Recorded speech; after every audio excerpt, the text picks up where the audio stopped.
down. Yeah. I done. Assalamualaikum warahmatullahi wabarakatuh. Perkenalkan, nama saya Ramana Ratu Indah, Prodi Ilmu Administrasi Negara, Fakultas Ilmu Sosial dan Ilmu Politik.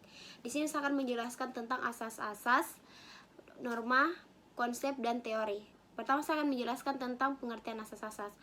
Pengertian asas-asas menurut para ahli ada beberapa. Saya akan menjelaskan salah satunya. Yang pertama, menurut Paul Scholten, dia menjelaskan tentang pikiran-pikiran dasar yang terdapat di dalam dan di belakang sistem hukum masing-masing dirumuskan dalam aturan perundang-undangan dan putusan hakim yang berkenaan dengan ketentuan-ketentuan dan keputusan-keputusan individual dapat dipandang sebagai penjabarannya.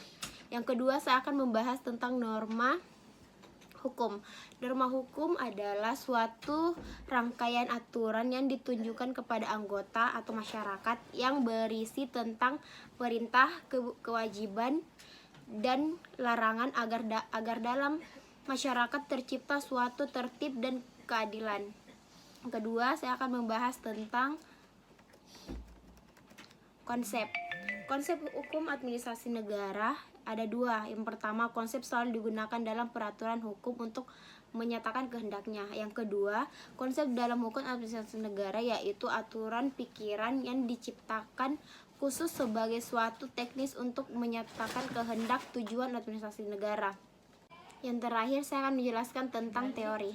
Teori dalam arti luas dasarnya bersifat menganalisis atau mengkaji dan atau menjelaskan tentang segala hal yang terkait dengan hukum melalui berbagai pendekatan atau pola pikir.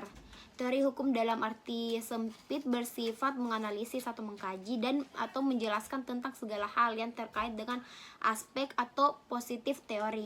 Hukum dalam arti luas maupun sempit antara lain berfungsi sebagai kerangkaian teoritik dalam menganalisis atau menjelaskan hukum positif. Sekian dari saya. Assalamualaikum warahmatullahi wabarakatuh. Assalamualaikum warahmatullahi wabarakatuh. Perkenalkan, nama saya Anissa Nabila, NPM PMM 22022, Prodi Ilmu Administrasi Negara, Fakultas Ilmu Politik dan Ilmu Sosial. Di sini saya ingin menjelaskan mengenai diskresi atau discretion atau discretionary power. Diskresi menurut Kamus Besar Bahasa Indonesia diartikan sebagai kebebasan mengambil keputusan sendiri dalam setiap situasi yang dihadapi. Diskresi tidak bertentangan dengan ketentuan peraturan perundang-undangan. Oleh sebab itu, sekalipun terdapat kebebasan dalam mengambil diskresi, namun harus tetap sesuai. Profesor Dr. Philippus M.H. John mengatakan peraturan kebijaksanaan merupakan produk dari perbuatan tata usaha negara yang bertujuan menampakkan keluar suatu kebijakan tertulis, namun tanpa disertai kewenangan pembuatan peraturan dari badan atau pejabat tata usaha negara yang menciptakan peraturan kebijaksanaan. Discretionary power meliputi kewenangan pemerintah atas dasar diskresi, lalu melahirkan fresh arrangement atau yang diumumkan keluar, lalu menjadi peraturan kebijaksanaan per UU Semu. Peraturan kebijaksanaan merupakan bukan peraturan perundang-undangan, tidak mengikat hukum secara langsung tetapi mempunyai relevansi hukum. Contohnya surat edaran. Dikaitkan dengan penggunaan diskresi. Diskresi terdapat dalam ruang gerak dalam batas-batas tertentu. Dikatakan tertentu karena tetap terkait dengan asas rehmatiyat atau kepatutan, keadilan, AUPB. Asas praduga keabsahan atau rehmatik. Mengapa memerlukan diskresi?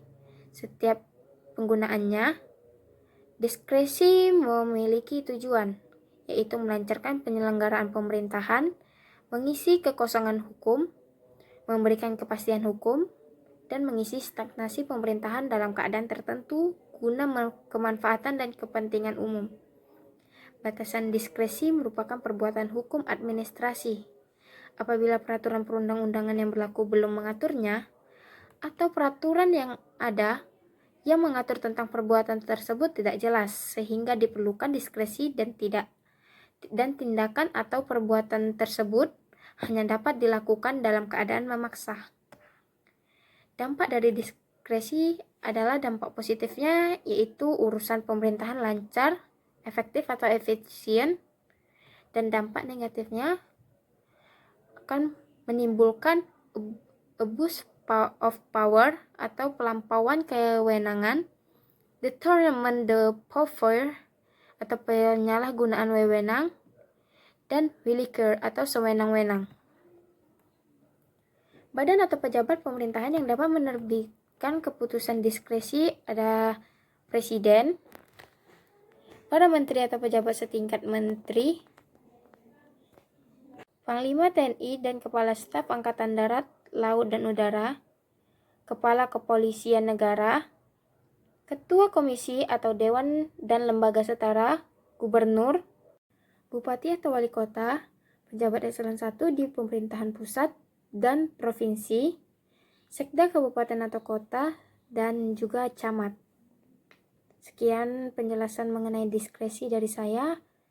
Mohon maaf apabila ada kesalahan. Assalamualaikum warahmatullahi wabarakatuh.